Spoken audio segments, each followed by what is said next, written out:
Hello everyone, this is Ahmad Hussain and you are watching AMU studios के episode. और आज मैं एक माइक की अनबॉक्सिंग करने वाला हूँ। ये माइक एक्चुअली मेरे पास में पिछले 9 महीने 10 महीने से है और इस 10 महीनों में मैंने इसके अनबॉक्सिंग वीडियो नहीं बनाई, इसका कोई रिव्यू वीडियो इसलिए नहीं बनाया क्योंकि मैं खुद इसको यूज़ कर रहा था।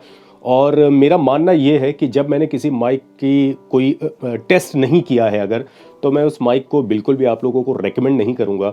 मैंने नॉयमन TLM 102 को तकरीबन 2 साल यूज़ किया था, उसके बाद मैंने लोगों को बताया।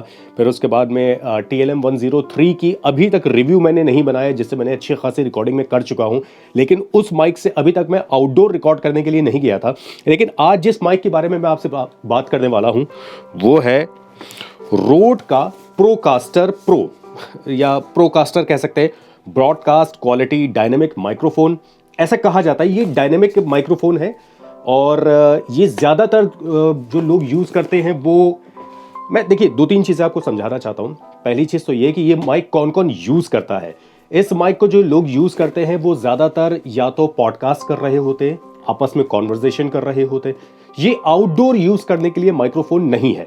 ये नहीं कि आप किसी एक ऐसी जगह पे इसको ले गए जहाँ पे शोर थोड़ा ज़्यादा है, क्योंकि वहाँ पे क्या होगा कि ये माइक की जो ग्रैबिंग पावर है वो थोड़ी सी कम है, वो कम थोड़ा सा अपने आप को पावर लेता है। और इस माइक को यूज़ करने के लिए XLR पिन की ज़रूरत होती है, जो कि अभी आप स्क्रीन पर देख रहे हैं। इस माइक के बारे में अगर मैं आपको बताऊं, इसको ओपन करने से पहले ये मैंने माइक्रोफोन लिया था तकरीबन आज से 10 महीने पहले। मुंबई से मैंने मंगवाया था और लखनऊ के स्टूडियो में मैंने लगाया था, यूज़ कर रहा था। और इस माइक्रोफोन को मैंने लिया था 16,000 रुपए का और इससे मैंने ठीक ठाक रिकॉर्डिंग की। लेकिन जितनी भी रिकॉर्डिंग की, मैं आउटडोर में भी इस माइक्रोफोन को ले गया, लेकिन उतना अच्छा रिस्पॉन्स नहीं था जितना साउंड प्रूफ एरिया के अंदर इसकी यूज़ है। पॉडकास्ट करने वाले लोग इसको लेते हैं, रेडियो प्रोग्रामर ज़्यादातर इसको लेते हैं, जो रेडियो RJs वगैरह होते हैं वो लोग ज़्यादातर इस माइक्रोफोन को यूज़ करते हैं। डायनेमिक माइक्रोफोन है, नॉइस कम से कम लेता है और एक अच्छा लो एंड आपको प्रोवाइड करता है। लो एंड का मतलब ये होता है, देखिए एक हो गया कि हाई एंड यानी कि हम कोई वॉल्यूम अप करके बात कर रहे हैं, और एक हो जाता है मिड रेंज यानी कि जो मैं अभी आपसे बात कर रहा हूं, और एक है लो एंड जिसको हम लोग बोलते हैं सप्तक कह सकते हैं कि लोअर सप्तक के ऊपर जब हम लोग बात करते हैं, कोई शेर व शायरी करते हैं या कोई गज़ल पढ़ते हैं या स्टोरी टेलिंग करते हैं, तो उसमें इमोशंस को बहुत अच्छा ग्रैब करना पड़ता है।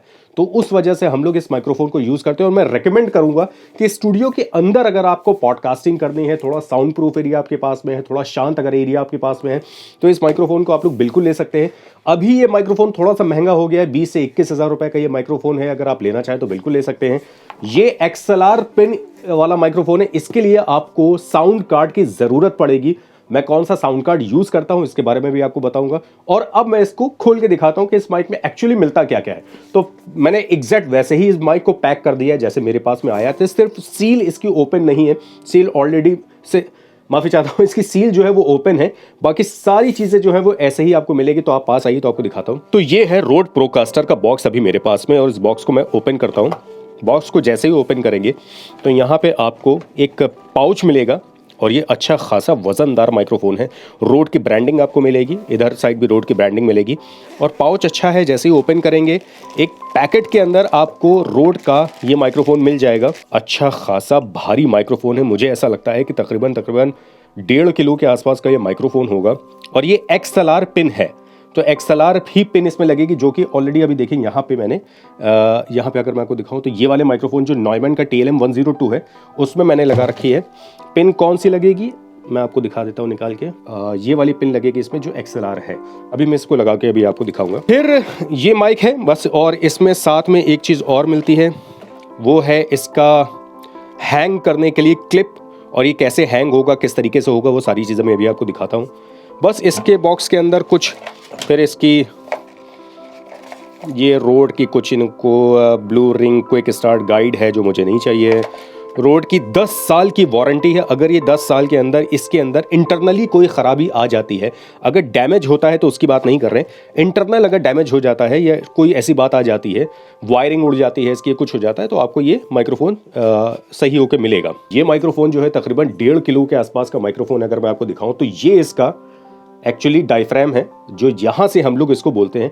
बहुत सारे माइक्रोफोन्स ऐसे होते हैं, जैसे कि अभी मैं आपको दिखाऊं कि मेरे पास नॉयमन का कंडेंसर माइक्रोफोन है। अगर आप पास में आएंगे तो मैं आपको दिखाना चाहूँगा यहाँ पे कि ये इसमें क्या होता है। माइक्रोफोन्स में जो कंडेंसर माइक्रोफोन होते हैं, वो मोस्टली जो कंडेंसर माइक्रोफोन होते हैं 90% उसमें माइक्रोफोन सीधे खड़ा होता है। इसमें क्या होता है, ये ऐसे रहेगा। अब मैं इसको हैंग करके आपको दिखाता हूं कि ये हैंग कैसे होगा।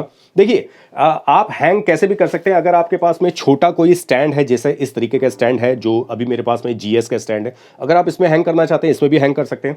लेकिन ये वाले माइक्रोफोन जो ज्यादातर जो होते हैं मोस्टली ये आर्म में हैंग किए जाते हैं। आर्म क्या चीज होती है? Microphone arm. जैसे कि अभी मेरे पास में रोड का PSA 1+ का आर्म है। ये मैंने लिया था तकरीबन 12,500 रुपए का। बॉम्बे से अभी मैंने मंगवाया था, लखनऊ में मुझे अवेलेबल नहीं हुआ था और ऑनलाइन थोड़ा सा महंगा था। 12,500 रुपए का मैंने बहुत आज से तकरीबन, जब ये माइक्रोफोन मैंने मंगवाया था साथ में ही ये भी आया था। लेकिन मैं इसके बारे में आपसे बात नहीं करने वाला हूँ, इसमें कैसे हैंग होगा। मैं इसलिए माइक्रोफोन आर्म में हैंग करने की बात कर रहा हूं कि देखिए, ये आर्म जो है ये अच्छा खासा तकरीबन 3, 3.5, 4 किलो तक का वजन को झेल लेता है। मैंने इसमें अपना DSLR भी हैंग किया था, तो वो भी इसको वेट उसका उठा लेता है। और इसको पहले मैं अनमाउंट कर देता हूं। और मैं ये वाला, अगर आप पास में आए तो ये वाला जो पॉप फिल्टर है हॉक का, ये मैंने लिया था तकरीबन 950 रुपए का। इसका जो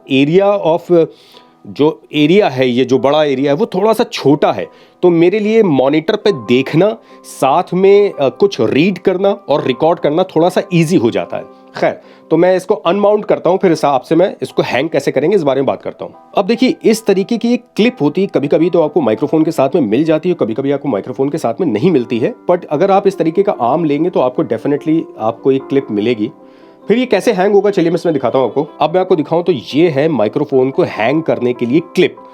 अब ये क्लिप जो है, अगर आप पास में आइए तो अगर मैं इसको यहाँ पे फिट करूंगा तो ये फिट नहीं होगी, इसमें हैंग नहीं होगी। तो इसके लिए हमको एक कनेक्टर लगाना पड़ेगा जो हमारा बड़े से छोटा बना देगा। पहले इसको हम लोग इस माइक्रोफोन की हैंग करने वाली जो क्लिप है इसमें लगा देते हैं। इसको मैंने इसमें टाइट कर दिया और इसके बाद इसको लगा दिया। फिर अब यहाँ पे ये चीज़ लग जाएगी। थोड़ा सा आपको सेंटर इसका मिलाना पड़ेगा। जब सेंटर आप इसको मिलाएंगे तो ये हैंग होने लगेगा। अब इसको आप टाइट कर दीजिए अच्छे से, और अच्छे से टाइट करना इसलिए ज़रूरी है क्योंकि ये माइक्रोफोन अपने आप में एक भारी माइक्रोफोन है। अगर आप थोड़ा सा लूज़ इसको छोड़ देंगे तो ये माइक्रोफोन भी लूज़ होता चला जाएगा। और अब ये हो गया, साथ में इसको टाइट कर दीजिए। अब ये आपकी क्लिप यहाँ पे लग गई।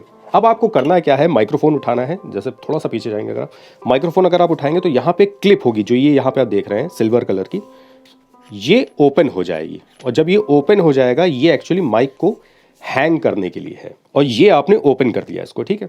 उसके बाद में आपने इसको ऐसे लगाया और नीचे से आपने इसको टाइट कर दिया। अब माइक्रोफोन उठा के आप टाइट कर दीजिए, नीचे क्लिप लगा के टाइट कर दीजिए, कैसे भी कर दीजिए, कोई फर्क नहीं पड़ता। और ये आपका माइक्रोफोन हैंग हो गया। अब इसमें 2-3 चीज़ें, अगर आप थोड़ा सा दूर जाए तो मैं आपको दिखाऊं। इसमें 2-3 चीज़ें, अगर आप खड़े होकर परफॉर्मेंस दे रहे हैं और माइक्रोफोन आपका यहाँ पर है, आपने हल्का सा हैंग किया, इसको ऊपर किया इस क्लिप को, और यहाँ पे क्लिप में एक पास में आइए, और यहाँ पे क्लिप में एक कनेक्टर है जो इसको जो इसके एंगल को सेट करता है। आपने थोड़ा सा ढीला किया, ये सेट हो गया। अब आप यहाँ पे आए, आपने टाइट कर लिया, आप यहाँ पे आए। आप अगर खड़े होकर परफॉर्मेंस दे रहे हैं, अगर इधर से आप देखें तो आपको दिखाई देगा कि अगर आप खड़े होकर परफॉर्मेंस दे रहे हैं तो आप यहाँ पर भी दे सकते हैं। और अगर आप बैठ गए हैं, मान लीजिए कि आप चेयर पे आप बैठ गए हैं और ये आपका एंगल है, ये आपका, तो यहाँ से आपने आर्म किया और हल्का सा ये टिल्ट आपने दे दिया और ये आपका माइक्रोफोन सेट हो गया। फिर ये वही XLR पिन जो मैंने ऑलरेडी आपको बताई थी, और XLR पिन लगाते वक्त थोड़ा सा ध्यान रखिएगा। अब देखिए, हम लोगों को तो आदत हो गई है, तो हम लोगों को क्या है कि हल्का सा भी क्लिक का एक साउंड आ जाता है तो आ जाती है। लेकिन नए लोग क्या करते हैं, जो नए होते हैं उनके साथ में प्रॉब्लम ये होती है कि वो बहुत टेढ़ा करके और बहुत टाइटली उसको घुसाने की कोशिश करते हैं। बट ऐसा आप मत करिएगा, वरना माइक्रोफोन का जो XLR पिन होती है वो टूट भी सकती है। और बस अब इन बॉक्स का हमें कोई काम नहीं है, इस पाउच का अभी फिलहाल हमें कोई काम नहीं है, तो इसको हम निकाल के किनारे करते हैं। अब ये माइक्रोफोन हमारा सेट हो गया। अब हमें क्या करना है, अब हमें पॉप फिल्टर सेट करना है। देखिए, ऑलरेडी इसके अंदर एक पॉप फिल्टर है। अगर मैं आपको थोड़ा पास में आइए, आपको दिखाऊं कि ऊपर से माइक्रोफोन ओपन होता है ऑलरेडी इसमें देखा जाए तो पॉप फिल्टर है, अच्छा खासा पॉप फिल्टर इसके अंदर है, जो कि आपकी आवाज़ के जो ब्लोज होते हैं, जो क्लिप होती है, आपकी वॉइस जो क्लिप होती है, उसको ये बहुत अच्छी तरीके से संभालते हैं। बट कभी कभी क्या होता है, हम लोगों को थोड़ा वॉल्यूम को डेप्थ देने की वजह से, अगर देखिए अभी ये सेट नहीं हुआ है, लेकिन आपको दिखाने के उसमें उसको सेट कर दूंगा। ये माइक्रोफोन सेट हो गया है इस वक्त। और देखिए क्या होता है कि कभी कभी आपकी वॉइस में इतनी ज़्यादा ब्लो होते हैं, बहुत सारे वर्ड्स ऐसे होते हैं, जैसे आपको बोलना है भारत, जैसे आपको बोलना है फल, या आपको बोलना है फिर। तो इसमें क्या होता है, बहुत ज़्यादा आपके ये जो माइक होते हैं, इनको ये या तो दूर जाइए, अब दूर जाएंगे तो वॉइस की इंटेंसिटी जो होगी वो भी सही नहीं होगी। तो इस वजह से हम लोग इस तरीके के पॉप फिल्टर यूज़ करते हैं, लेकिन ये हर वर्ड में यूज़ नहीं करते हैं। कुछ पर्टिकुलर लाइन्स ऐसी होती हैं या वर्ड्स ऐसे होते हैं जिसमें हम लोग यूज़ करते हैं, वरना नहीं करते। अब अगर आप पास में आइए तो उसको कैसे हैंग करेंगे वो भी मैं आपको दिखा दूंगा। इसमें हैंग करने के लिए, एक्चुअली पॉप फिल्टर को हैंग करने के लिए कोई जगह नहीं बनी है, लेकिन अगर आप जुगाड़ से बनाएंगे तो इसी क्लिप के ऊपर जो यहाँ पे रोड जो लिखा हुआ है, जो आपको यहाँ पे दिख रही, इसी क्लिप के ऊपर आप इसको लगाइए और इसको बस क्लिप को टाइट कर दीजिए, तो ये आपका बहुत अच्छे से हैंग हो जाएगा। लेकिन ये एक्चुअली इसके लिए बनी नहीं है। और फिर इसको आप दूर पास ले आइए जैसे। लेकिन अब क्या है कि मान लीजिए कि मुझे कोई वर्ड बोलना है कि भारत में ऐसे लोगों की यहाँ पे कमी है, तो अब यहाँ पे मुझे वर्ड ये बोलना है, ठीक है ना। तो मैंने ही बोला, फिर उसके बाद में क्या किया कि मुझे लगा कि अब कुछ ऐसे वर्ड्स हैं या कुछ ऐसी लाइन्स हैं जिसमें ब्लो आने की गुंजाइश है, जो पॉप्स आने की गुंजाइश है, तो फिर मैं इसको यूज़ करूँगा। नहीं तो फिर मैं इसको उठा के रख लूँगा, किनारे कर दूँगा, जिससे मेरी वॉइस जो है उसकी जो क्लैरिटी है, उसकी जो इंटेंसिटी है, वो पूरी तरीके से माइक पे पहुंचे, क्योंकि ऑलरेडी इसके अंदर पॉप फिल्टर लगा हुआ है, जैसे मैंने भी आपको दिखाया था। तो बस यही है इस माइक की। अब सेकेंड एपिसोड में मैं आपको बताऊंगा कि इस माइक को कनेक्ट करके सॉफ्टवेयर से हम लोग कैसे काम करते हैं और इसका आउटपुट परफॉर्मेंस कैसा है, रिकॉर्डिंग करने के टाइम पे किस तरीके का, अगर मैं आपको बताऊं तो किस तरीके की साउंड क्वालिटी आती है, और किस तरीके से हम लोग एक माइक को यूज़ करते हैं पर्टिकुलर अलग अलग वर्ड्स के लिए, अलग अलग शब्दों के लिए। और बस मैं इतना कहना चाहूँगा कि अगर ये माइक आप लोग लेना चाहते हैं तो डेफिनेटली आप लोग ये माइक ले सकते हैं। नीचे डिस्क्रिप्शन में मैं इसका लिंक डाल दूंगा। अमेजोन से आप लोग माइक ले सकते हैं। अगर आप लोग अमेजोन से लेंगे तो मुझे इसका एक चंद फ़ायदा कुछ भी हो सकता है, जैसा कि अभी मैं आपको बताता हूँ कि देखिए मेरा भी रोज़ी रोटी धंधा यही है भाई। और मेरे चैनल को लाइक कीजिए, शेयर करिए, कमेंट करिए, सब्सक्राइब ज़रूर करिए। और ये वीडियो जो शूट किया है वो शूट किया है एनी रज़ा ने, जो हमारे AMU किचन्स की शेफ़ हैं। तो जब उनके वीडियोज़ होते हैं तो मैं शूट करता हूँ, मेरे वीडियोज़ को ये शूट करेंगे, ऐसा हम लोगों के बीच में डील हुई है। और ऑडियो जो इस वक्त मैं यूज़ कर रहा हूँ वो यूज़ कर रहा हूँ रोड का लेवलियर माइक्रोफोन है। जो मैंने ऑडियो जो मैंने लिया है वो लिया है MI के मोबाइल फ़ोन में। तो जितने भी ऑडियो में डिस्ट्रैक्शंस आ रहे होंगे वह MI की वजह से आ रहे होंगे, बाकी आईफोन में कोई डिस्ट्रैक्शन फिलहाल तो मुझे नज़र नहीं आया। तो चलिए नेक्स्ट वीडियो का आप लोग करिए इंतज़ार। तब तक के लिए मुझे दीजिए इजाज़त। खुदा हाफिज़।